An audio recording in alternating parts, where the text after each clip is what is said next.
Good evening, I'm Amna Nawaz. And I'm Jeff Bennett. On the NewsHour tonight, a hurricane turned tropical depression lashes the Gulf Coast, leaving flooded neighborhoods and hundreds of thousands of people without power. As Kamala Harris and Donald Trump return to the campaign trail post-debate, election officials warn that problems with the U.S. Postal Service could disenfranchise voters. And on a trip to Kyiv, the chief prosecutor of the International Criminal Court discusses what's being done to hold Russian forces accountable for atrocities committed against Ukraine. So the suffering is horrendous, the heartbreak is very real, and we see so many examples of objects that are civilian, not military, being destroyed and civilians being killed.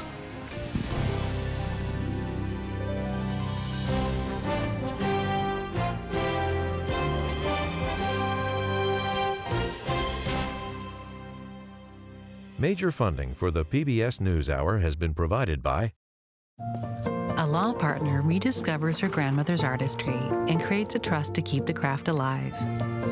A Raymond James financial advisor gets to know you, your passions, and the way you enrich your community. Life well planned. On an American Cruise Line's journey along the legendary Mississippi River, travelers explore Civil War battlefields and historic riverside towns. Aboard our fleet of American riverboats, you can experience local culture and cuisine and discover the music and history of the mighty Mississippi. American Cruise Lines, proud sponsor of PBS NewsHour.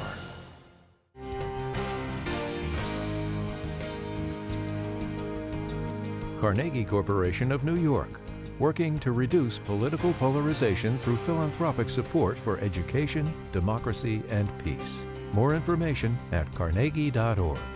And with the ongoing support of these individuals and institutions.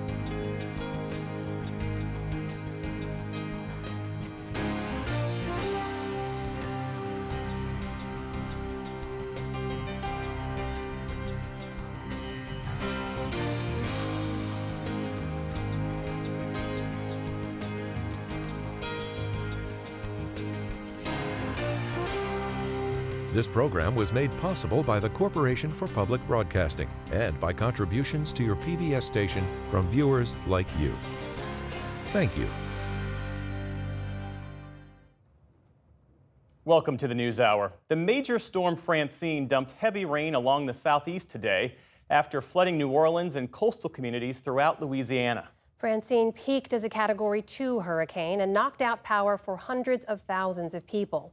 It weakened into what's known as a post-tropical cyclone today. And there have been no reports of deaths or injuries, but there were dozens of rescues. Stephanie Sy has our report.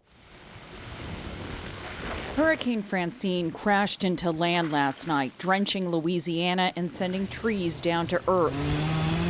From the streets of Baton Rouge to a family home in Denham Springs, the Category 2 storm blew winds up to 100 miles per hour. A lot of wind, a lot of water, a lot of loss of power.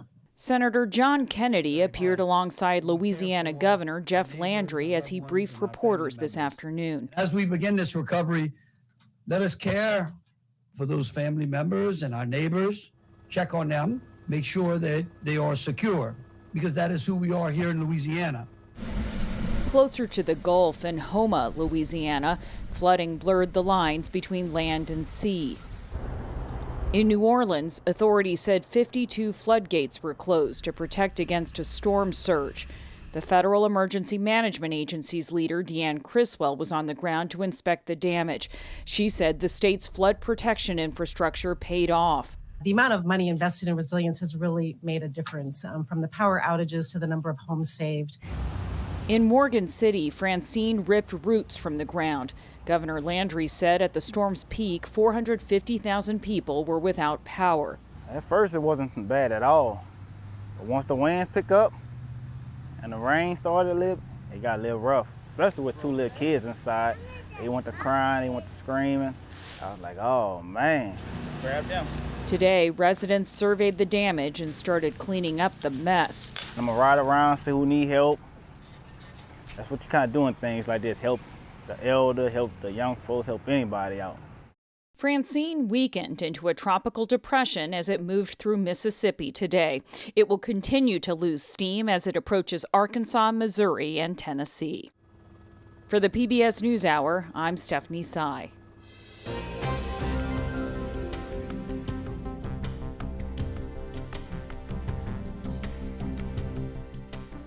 With just over 7 weeks until Election Day, both candidates fought for votes in battleground states. Vice President Kamala Harris's campaign said today it raised $47 million in the 24 hours following Tuesday night's debate. At a rally in Charlotte, North Carolina, Harris used former President Donald Trump's debate performance to compare their visions for the country. On Tuesday night, I talked about issues that I know matter to families across America. But that's not what we heard from Donald Trump. Instead, it was the same old show. That same tired playbook that we've heard for years. Mr. Trump said today that Tuesday's matchup would be their last, writing on Truth Social that there will be no third debate. He later held a rally in Tucson, Arizona. As everyone saw 2 nights ago, we had a monumental victory over Comrade Kamala Harris. Meanwhile, Kamala Harris showed up spewing empty rhetoric, the same old lies, meaningless platitudes, offering no plans, no policies, and no details whatsoever, nothing. Meantime, today, the Georgia judge handling Donald Trump's election interference case dismissed 2 counts brought against the former president. Judge Scott McAfee ruled that state prosecutors lacked the authority to pursue the charges in federal court, but he declined an effort to dismiss the entire indictment. The day's other headlines begin in Ukraine, where Russian strikes killed 3 members of the Red Cross. Ukrainian officials say the workers were hit while unloading an aid truck. In the northern part of the country, police surveyed the damage by Russian drone strikes on an apartment building. Authorities say 14 people were injured. Secretary of State Antony Blinken in Poland today addressed the growing calls to allow Ukraine to use Western weapons for deeper strikes inside Russia. He left open that possibility. As we go forward, we will do exactly what we have already done, which is we will adjust, we'll adapt as necessary, including with regard to the means that are at Ukraine's disposal to effectively defend against the Russian aggression.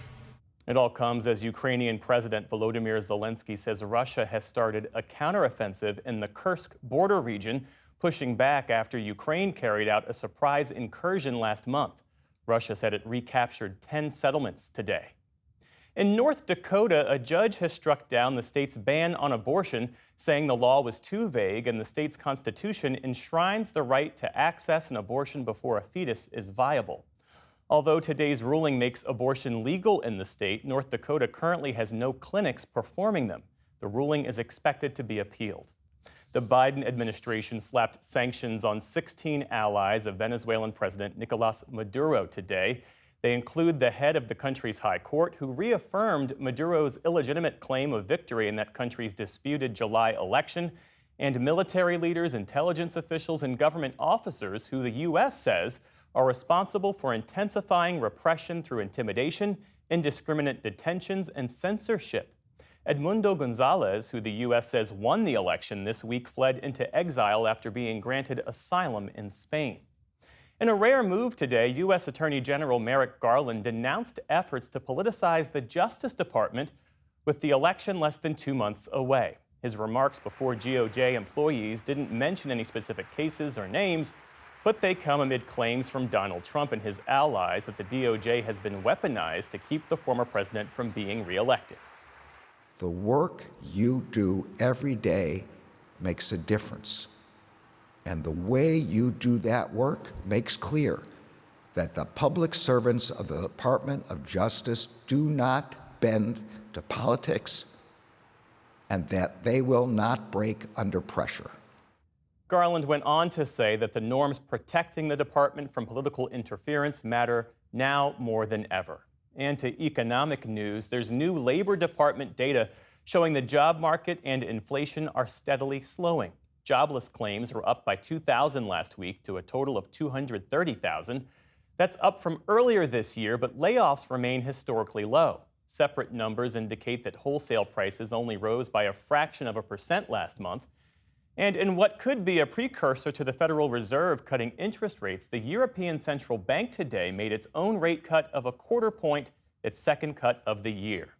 That news helped stocks rise across the board today. The Dow Jones Industrial Average gained over 235 points, inching back closer to its all-time high. The Nasdaq jumped by an entire percentage point, and the S&P finished higher for its fourth straight day. And hundreds of miles above Earth today, one giant leap for commercial space travel. A tech billionaire who chartered his own SpaceX flight became the first ever private citizen to perform a spacewalk. I have a feeling the crowd is about to go wild. The company live-streamed the moment that Jared Isaacman hoisted himself out of the capsule, spending around 10 minutes in the vacuum of space, connected by a tether. The spacewalk was just one small step toward possibly settling on Mars and other planets. Still to come on the NewsHour, we lay out the presidential candidates' divergent positions on immigration. The bankruptcy of a large health system gets political. And a group of urban explorers in Gary, Indiana find beauty in the decay of an abandoned buildings. This is the PBS NewsHour from WETA Studios in Washington and in the West from the Walter Cronkite School of Journalism at Arizona State University.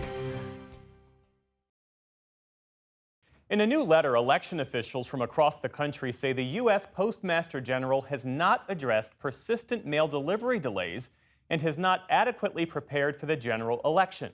And that, they say, could cause ballots to miss election deadlines, lead to fewer people voting, and undermine trust in the voting process. Mail-in voting has already started in Alabama, and at least 36 states allow all of their residents to vote by mail. I spoke earlier today with Mandy Vigil.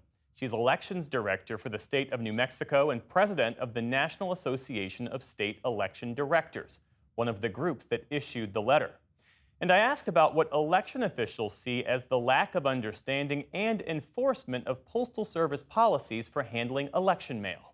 The USPS has a lot of different election mail policies.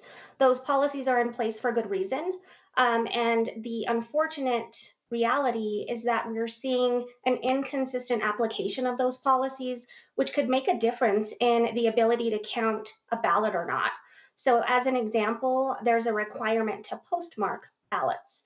We are hearing of instances across states where that is not occurring. And depending on state law, that may prohibit an eligible ballot from otherwise being counted. We know that critical battleground states like Pennsylvania, Wisconsin, Nevada, Georgia, they all accept mail-in ballots. All of these states will likely to be decided by extremely thin margins. Do you think that these delivery delays could swing the outcome of the election in any one of these states? I think that's something that we are concerned about. I mean, to your point, this is an incredibly historic election. Voters do have many ways in which they can participate, and that might vary depending on what state they're in. But many states, including one like ours in New Mexico, offer an opportunity for voters to participate by mail. And so voters should have that opportunity without concern that something isn't going to get there in time to be counted. So, we do see contests that when we're looking at a local level could be determined by small margins. We see changes when it's 100 to 200 ballots. I've even seen contests where there's a tie in our state when we get down to the local level. So every ballot is something that we want to feel confident in being able to account for and count appropriately. Well, I reached out to the U.S. Postal Service yesterday to see how they responded to this letter. And they say that they're aware of your concerns. They say that mail is typically delivered in less than 3 days across the country. They say they don't believe there'd be any critical election issues resulting from their handling of ballot mail. And the director of election mail issued a statement that reads this way. It says, "We are ready to deliver. We were successful in 2020, delivering a historic volume of mail-in ballots, also in 2022, and will do so again in November 2024. Have they done enough to address your concerns? No. That's really the reason that we felt it was critical to come together as an election community This is coming from state down to local election administrators.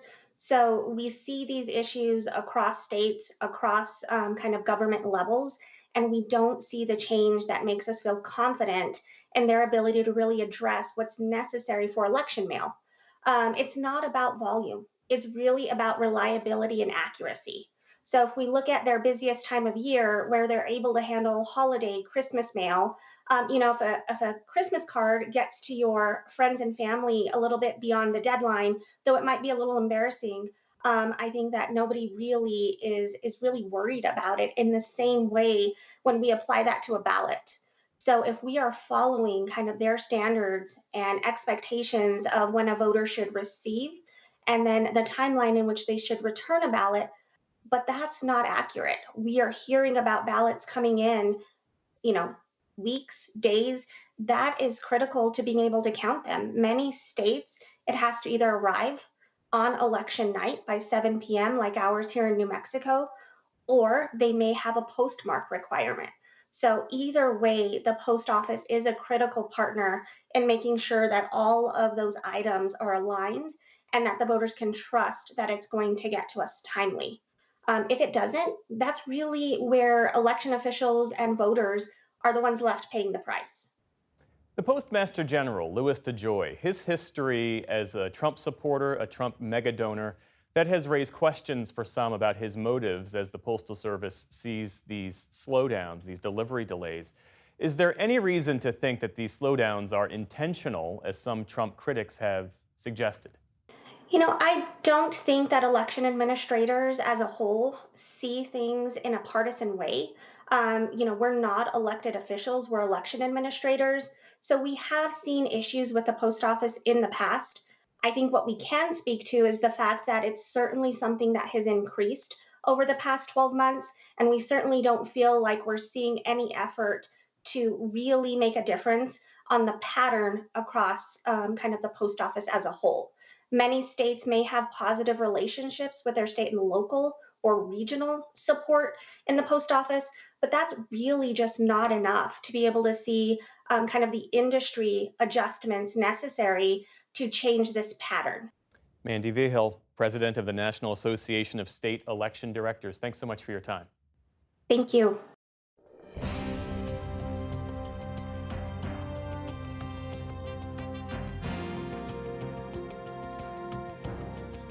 One of the most divisive issues in this year's presidential race is immigration. And on the campaign trail, Vice President Kamala Harris and former President Donald Trump have clashed over how to handle immigration policy.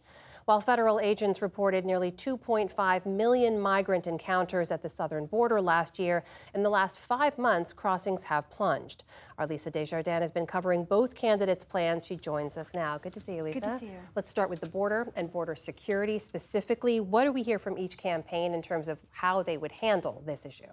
Both Trump and Harris have talked about border security, and in office, both of them have actually increased border security. But from there, that's where things diverge. So let's take a look first at Vice President Kamala Harris and what she wants to do. She has pointed to a particular Senate bill proposal for what she thinks needs to happen on the border as far as security goes. Here's what she said in the debate. The United States Congress, including some of the most conservative members of the United States Senate, came up with a border security bill which I supported. And that bill would have put 1,500 more border agents on the border to help those folks who are working there right now overtime trying to do their job. On border security, that means 1,500 Customs and Border Patrol agents, but also hundreds of asylum and other new officers. She also would like to invest in more detection technology, specifically to catch fentanyl smuggled in. Now, that bill, of course, Amna, is the one that former President Trump personally killed, even though it was getting some bipartisan support. Mm-hmm. So what would he do as far as border security is concerned? Let's take a look at the side-by-side here. He is not proposing to increase the number of border agents, asylum officers, or other personnel. Instead, he is pledging and stressing that he wants to finish his border wall.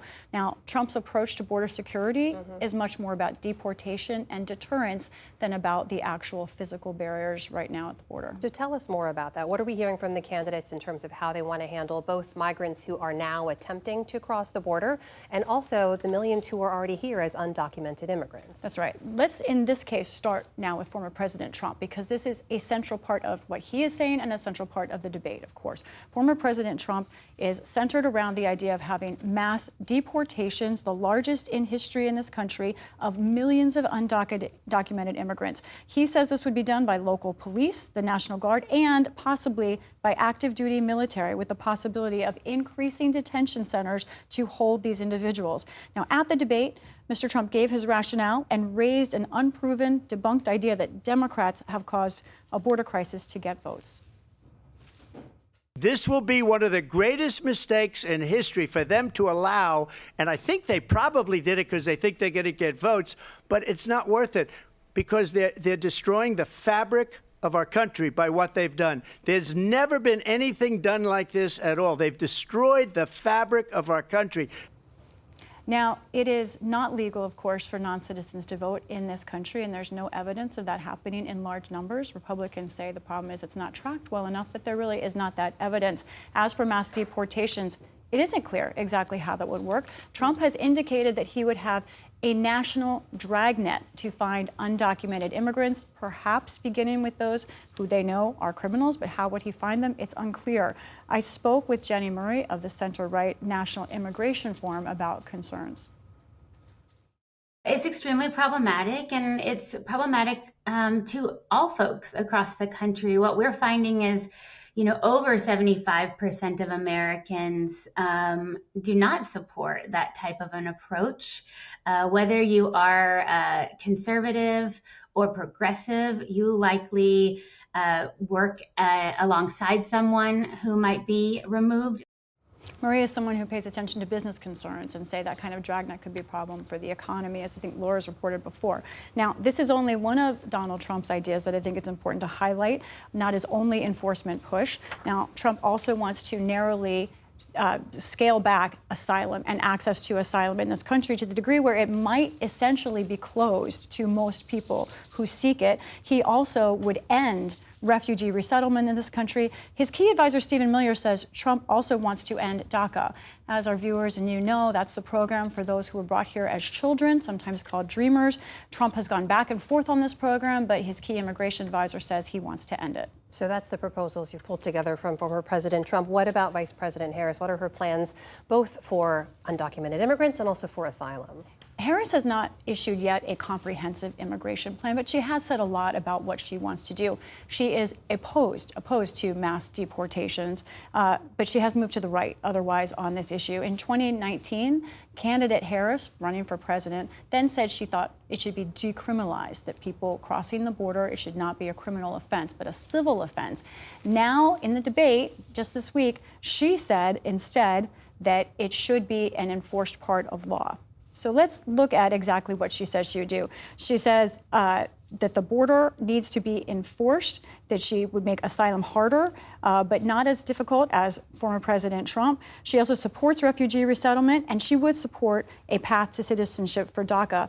Those on the right say that her ideas fall short of solving the problem. The Senate bill shows that it does not accomplish really anything in terms of border security or immigration reform. But as I said, politically, it's a pretty handy cudgel. It actually makes the situation worse. It would lock in about 2 million illegal crossers a year who would be added to the pile in this sort of limbo that is our immigration asylum processing system. Now, the numbers he mentions assumes this unprecedented level of migration we have now. We know it's not limited to America. There is a global migration surge right now. Okay, so this is what they're proposing as candidates, right? You've also been digging into their records, what they've actually done. What does that show? A couple things. As president, Donald Trump oversaw 52 miles of new primary border fencing. He also pushed for a ban on Muslims entering this country. That was rejected by courts, but he says he still wants to ban many people coming from Muslim countries. A note on his rhetoric, though. As William in this chair last night pointed out, the words from the Trump and Vance campaign often dehumanize immigrants. Now, as for Harris, she was appointed to oversee root causes of migration. Republicans say she was in charge of the border. No, this was about 3 countries in Central America. She did secure $9 billion in aid to help address those root causes of migration. Her campaign says also that she hasn't been to the border since 2021. In part, they say she is about substance, not about show. Regardless, Amna, both of these candidates, I think, are going to have to talk more about this issue in the next few months. It's a big issue this election year. Lisa Desjardins, thank you so much. Welcome.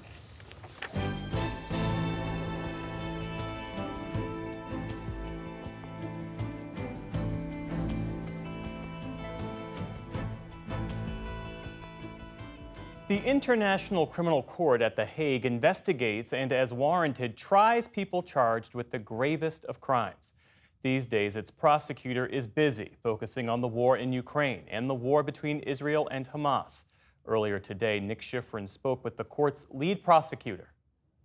Karim Khan is on a trip to Ukraine visiting a children's hospital destroyed by a missile strike, speaking to victims of alleged crimes committed in detention facilities, and held an event with Ukraine's First Lady decrying Russian war crimes against Ukrainian children. ICC prosecutor Karim Khan joins us from Kyiv. Thanks very much. Welcome back to the NewsHour. I just listed what you've been doing in Ukraine. Are you seeing ongoing war crimes committed by the Russian Federation? We think so. Clearly, a lot to investigate. Civilians that are being killed, a lot of civilian objects that are being targeted.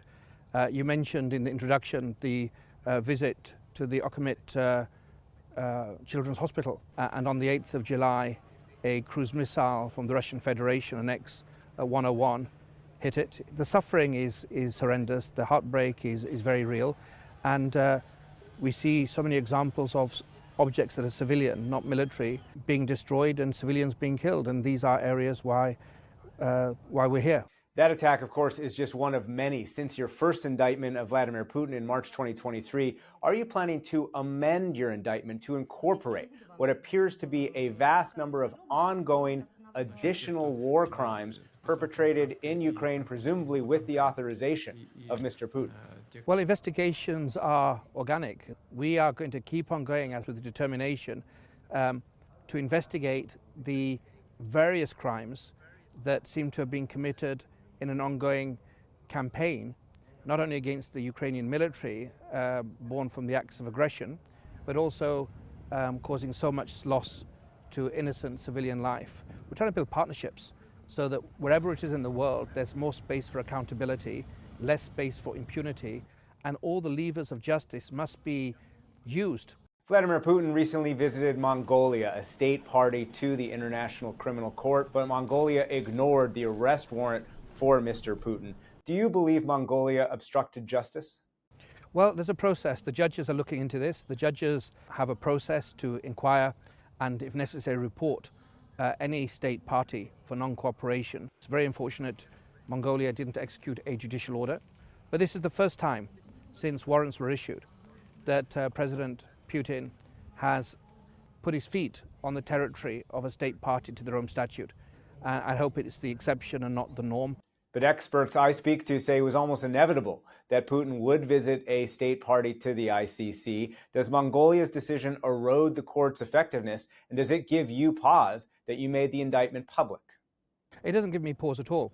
There's a diminishing space for tyrants, for fugitives, for individuals who feel that their power give them immunity. Shouldn't be so sanguine. You do not have jurisdiction over the crime of aggression at the ICC, but Ukraine is becoming a state party to the ICC, and once they are a member, they're prohibited from committing aggression. So do you believe that could trigger a problem, given Ukraine's incursion into Russia in the Kursk province, or do you believe that is an act of self-defense? Well, I'm not going to speak in abstract, but every state that is attacked has an international law right, is there in the Charter, to defend itself. Countries are not expected to lie down and be assaulted. In fact, not only the right, very often there's a responsibility to defend statehood, constitutions, territory, and people. I want to switch to Israel and Gaza. In May, you requested warrants for the arrest of 3 Hamas leaders, including Chief Yahya Sinwar, as well as for Israeli Prime Minister Benjamin Netanyahu and Defense Minister Yoav Gallant. This week, you called on the ICC's judges to issue those arrest warrants, quote, with utmost urgency. Why? Look, Nick, this morning I woke up. In Gaza, there was a school being used to house 15,000 people taking shelter, civilians. It's a designated location. Secretary General noted more than 30 civilians have been killed. 6 UN staff have been killed. We're seeing baby after baby destroyed. Pregnant women giving birth, stillbirth to children. We see, of course, Israelis that are still hostages. Kafir Bibas was 10 months old when he was so cruelly taken from the kibbutzim. Those families waiting for their loved ones in Israel have a right to justice. And Sinwar is subject to our application, and the people of Palestine, people in Gaza, who want to have food and water, who want to stop waking up in terror as bombs land and the earth shakes and no place is safe, it seems, including schools, as the Secretary General has mentioned today. If we don't start supporting the architecture built in the aftermath of the horrors of the Second World War, we're going to get the Wild West in which no political decisions will help and in which people will be emboldened to just do what they want and not care for our children. Mr. Prosecutor, this week, Benjamin Netanyahu, the Prime Minister of Israel, released this statement, quote, "The comparison made by the prosecutor in The Hague between the Prime Minister and Defense Minister of Israel, which is fighting numerous Hamas terrorism in accordance with the laws of war, and the war criminal Yahya Sinwar, who executed Israeli hostages in cold blood, is pure anti-Semitism and a moral disgrace of the highest order." What's your response to that? Look, this is a trope that is bandied around with abandon, even when it's not only repugnant and completely false. But in my particular case, I mean, the record shows who I am. I was very honored last year to be invited to give the second Elie Wiesel Memorial Lecture. They wouldn't have invited an anti-Semite to give such a message. Nobody is above the law, nobody's beneath the law. The best of Judaism, the best of Israel is complies with the law. Instead of polemics, instead of trying to discredit individuals, people should submit to the law, make their case. If it's frivolous, if the case is a tissue of lies, judges have shown repeatedly that they will acquit individuals or throw cases out. 2 of the Hamas officials that you've indicted, Mohammed Deif, the head of the military wing, and Ismail Haniyeh, the head of the political wing, have both been killed. Do you consider that justice? Hamas, of course, is a proscribed organization in many countries. I don't shed a tear for individuals. What I do say is that there is a utility to the application of the law. But of course, the law is operating in a space in which there are legitimate military targets and there are military operations underway. I won't speak beyond that because there is a conflict. But the law has utility, and I'm very much in favor of the equal application of the law. A week and a half ago, the U.S. and Israel said that Hamas guards holding Israeli hostages taken on October the 7th executed those hostages in a tunnel underneath Gaza. Hamas also continues to use rockets to fire against civilian targets in Israel. Are you continuing to investigate Hamas actions, and do you believe those actions are war crimes? Absolutely. Every individual must comply with the law. We have jurisdiction over the territory of Palestine. It's abhorrent. As long as we have jurisdiction, we'll try our best to make sure that the arc bends towards legality. Nobody should feel that they can do whatever they want. ICC Prosecutor Karim Khan, thank you very much.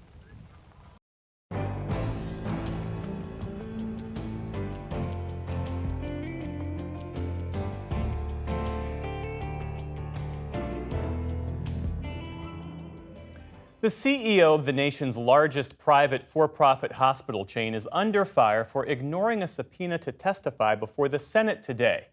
The hearing looked at the financial collapse of Steward Healthcare. That's a hospital group created by a private equity firm, generated huge fortunes for its investors and its CEO, but left patients in dangerous, sometimes deadly conditions. William Brangham has the story. Jeff, Steward's Healthcare CEO, Dr. Ralph de la Torre, skipped today's hearing where he would have been questioned about his role in the bankruptcy of this nationwide hospital chain. According to an investigation by the Boston Globe, Steward Health's 30-plus hospitals were some of the worst in the nation. 6 of its remaining hospitals in Massachusetts are for sale, and 2 others have closed. Several witnesses who worked for Steward provided damning testimony today about the role that corporate profits played in Steward's downfall. That included a nurse who described one example of how the chain's habit of not paying vendors created horrible circumstances for grieving parents. Sadly enough, sometimes babies die, newborn babies die, and the practice is to place the baby's remains in a bereavement box and take it to the morgue.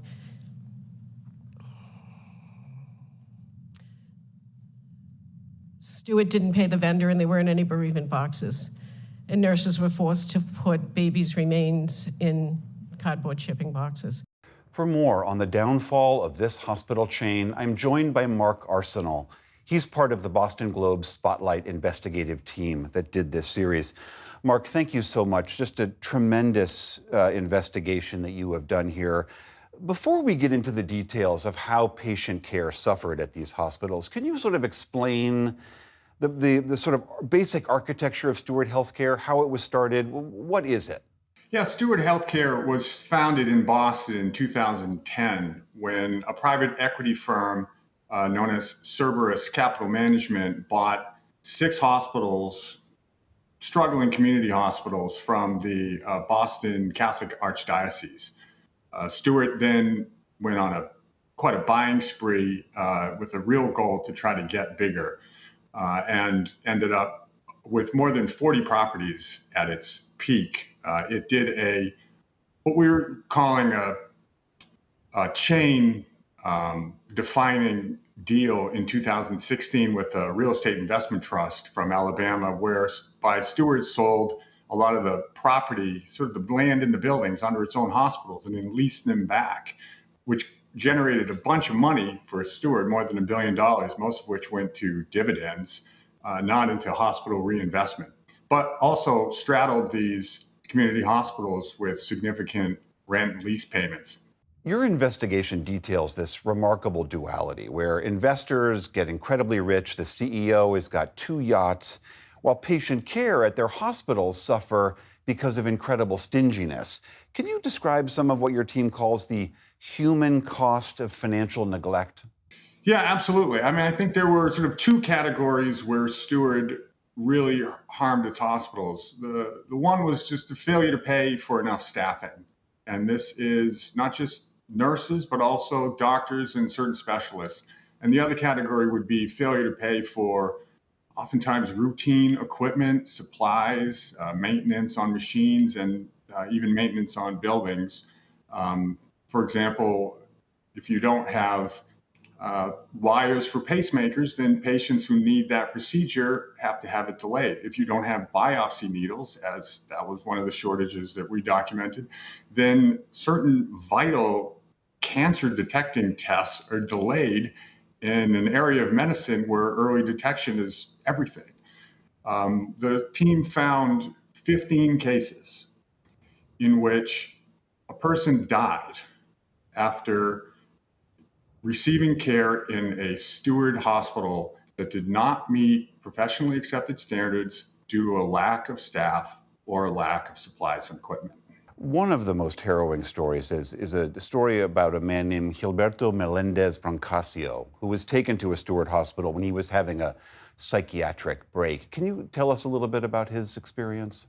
Yeah, Gilberto, this was a hard case.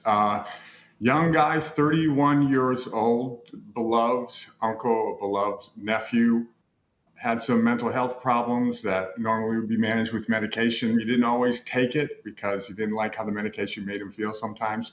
He had a bit of a psychological break. The police did the reasonable thing and brought him to Kearney Hospital in Dorchester, Massachusetts, a Steward hospital.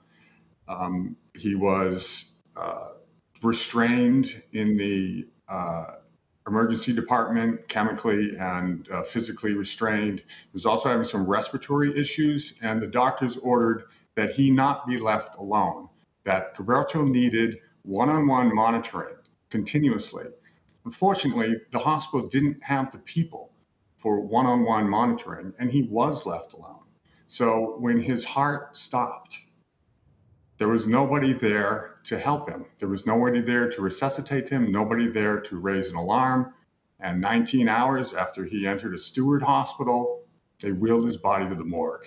Some legislators have argued that this circumstance ought to make us rethink the role that private equity plays in hospital management. And they've proposed some legislative guardrails. Can you explain sort of what's on the table there?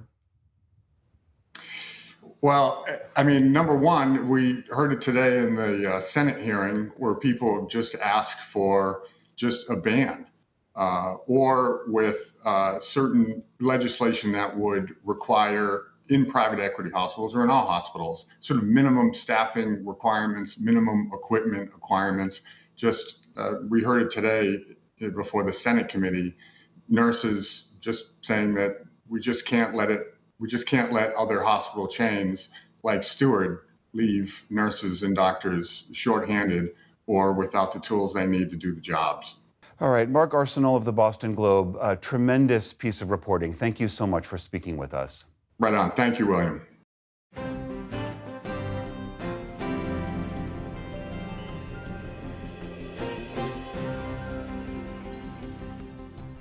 For decades, producer Dan Slepian has spearheaded documentaries, podcasts, and investigative reports for the news magazine show Dateline NBC. In 2002, a chance conversation propelled him to start probing wrongful convictions, work he's continued for more than 20 years. His new book, The Sing Sing Files, is out now, and we sat down recently to talk about why this one issue continues to fuel his work. You know, everybody thinks they know how the justice system works.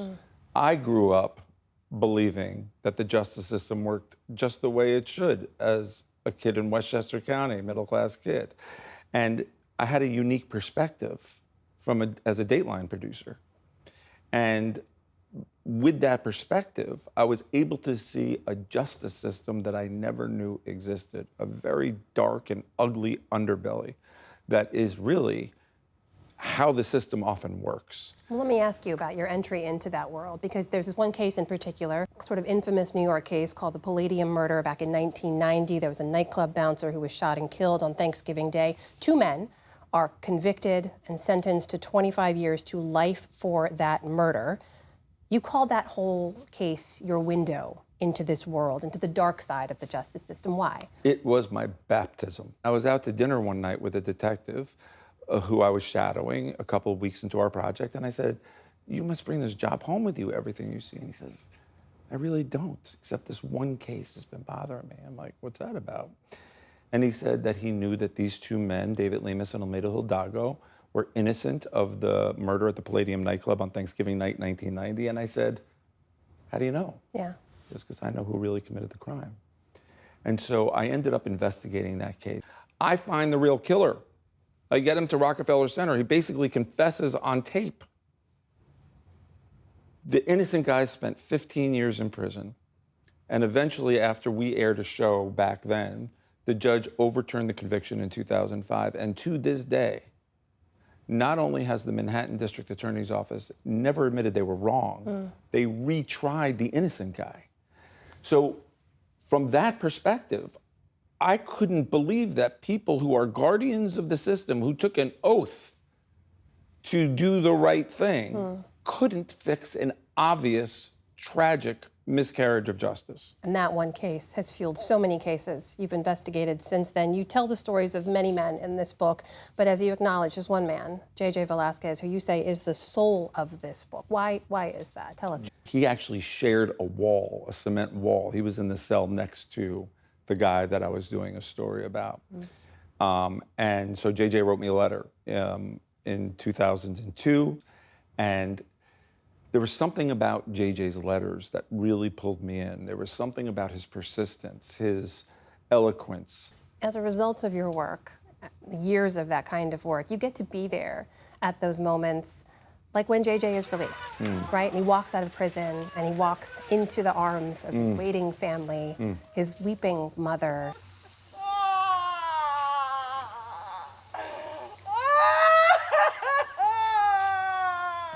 After the years that you've spent knowing this person is innocent, helping to fight for them to get out, what's that moment like? I obviously was thrilled for JJ. JJ should never have been arrested 27 years ago. I had proven his innocence. He was as innocent as he was alive. I mean, I did a story about him in 2012, and he spent another decade in prison because of what the Manhattan DA's office did. So when he got out, I felt joy for him, but I was not as happy as I thought I was going to be. And it's not because he wasn't out, it was because I saw it as something of a failure. I felt guilt that I knew the truth for so long, and it speaks volumes about the system that that's what it took. If it took this to get him out, God help everybody behind him. It's the tip of the iceberg. This is a hidden epidemic. This is a national crisis. There's only been 3,300 people in more than 30 years that have been exonerated in this country. The most conservative estimates say there's at least 100,000 innocent people right now as you and I are sitting here. And people go about their life as if it's normal. Sounds like you're still working on these stories. There are many more I'll to be never told. stop working on these stories. It's embedded in my DNA. It is my responsibility. I don't have hobbies. I don't sleep very much. I get contacted all of the time by people. And too many of those claims are true.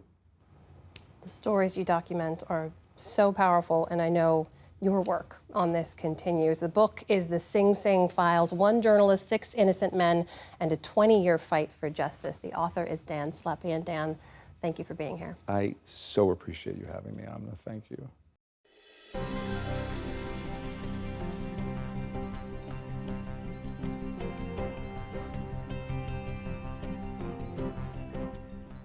Beauty and rebirth in decay. It's a vision of urban exploration, restoration, and development now underway across Northwest Indiana. Jeffrey Brown reports for our Arts and Culture series, Canvas. It's an American ruin, the once grand, long-abandoned City Methodist Church in Gary, Indiana. Extraordinary details still hidden in plain sight everywhere. It's still beautiful. Oh, look at that window. Wow. Even as the roofless structure itself barely offers cover from the pouring rain. Our guides, Gary natives Terrell Anderson and Lori Gonzalez, urban explorers who've been visiting buildings like this for more than a decade, taking photographs and, crucially, documenting the history. There's still beauty in destruction. Like if you see all these different beautiful things, you can imagine what it used to look like in its heyday. You know that it's not going to be as church as though it once was, but how can you beautify any aspect of it to tell the history side of it? A history that for this church dates to 1926, with decades as a segregated whites-only congregation before eventually closing its doors in 1975. They refused to integrate, so when people began to move out, their congregation numbers dwindled. It's in some ways a microcosm of Gary's history, an industrial city that lost more than half its population since the 1960s, driven by fewer steel jobs and white flight. Today, there are some 10,000 abandoned buildings throughout the city, including Union Station, making Gary something of a mecca for people like Lori and Terrell, who are drawn to urbex, or urban exploration. I saw in the back of your sweatshirt, it says, "I play in abandoned buildings." So this began sort of as a kind of play? Yeah. Like, get your camera, jump in the car, rent a car, and just go.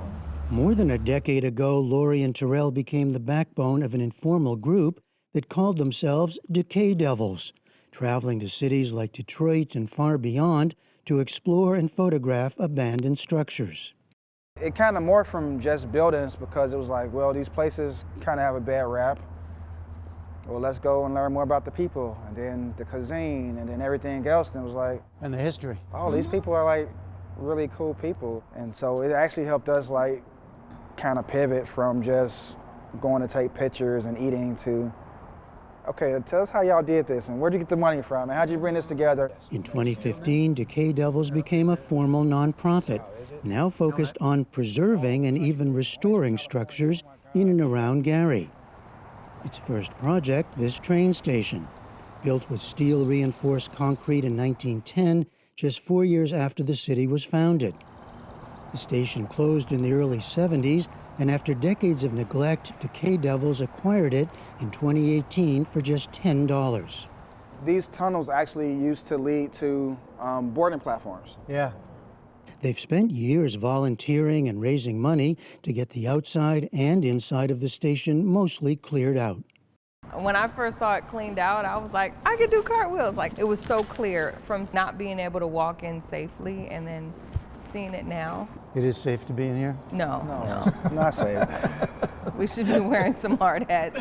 The group estimates it will cost at least $6 million to make the space functional. The hope to turn it into a visitor center with a cafe and space for local vendors and artists. You're looking at well over 20,000 people traversing this area a day. Let's make this a place that they need to stop.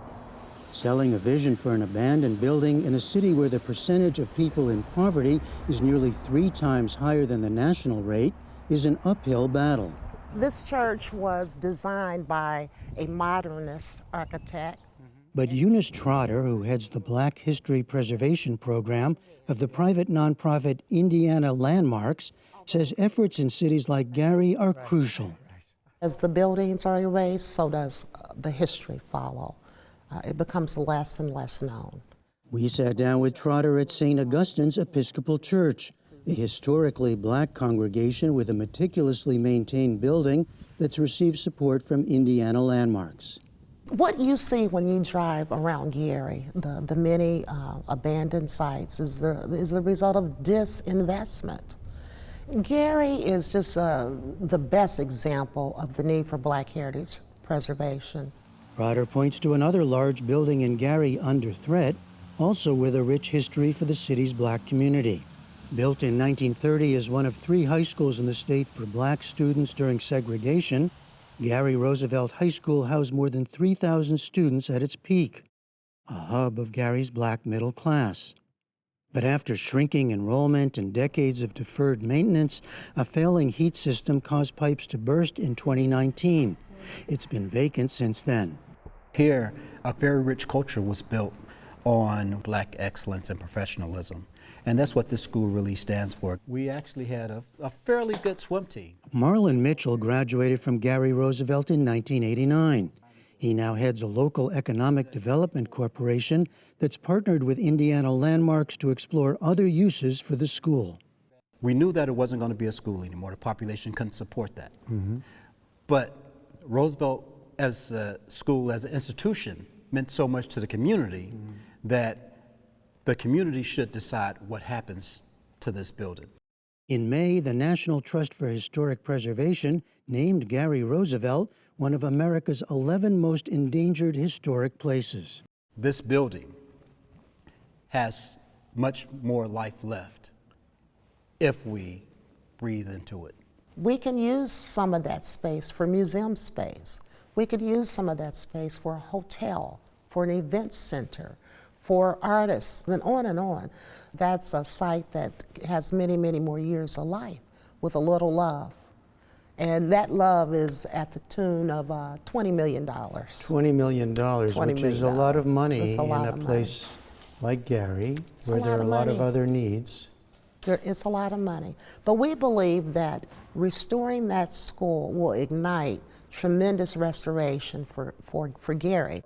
And that's the goal for Terrell, Lori, and Decay Devils as well, turning their efforts from just play to rebirth and development of their city through reimagining these buildings. City has a lot more to offer. It's a huge city. I mean, your main thoroughfare might have some abandonment around it. You just automatically assume that that's what it's going to be when you go into the neighborhoods, and that's not the case. Like, there's people that live here. We're not a ghost town. Terrell looks to a world-famous model of what can happen with ruins. We don't really think about it, but that's what the Coliseum is. You get to walk around and look.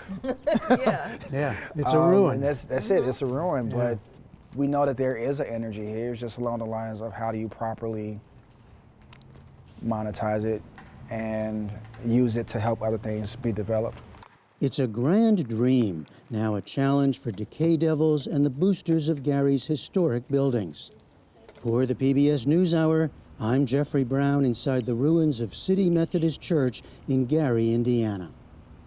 And that is the NewsHour for tonight. I'm Amna Nawaz. And I'm Jeff Bennett. Thanks for joining us. Major funding for the PBS NewsHour has been provided by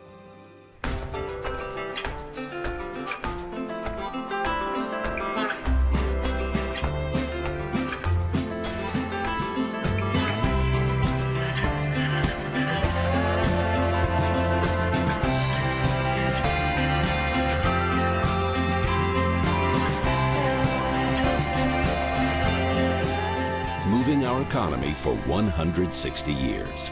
BNSF, the engine that connects us.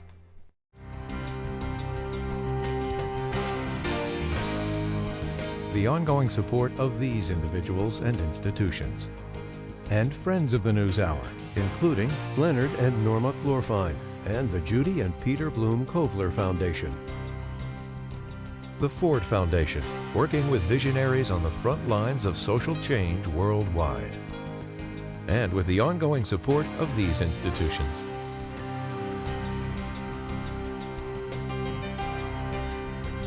And friends of the NewsHour.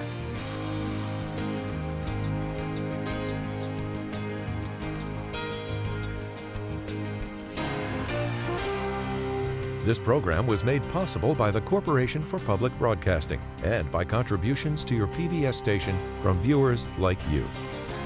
Thank you.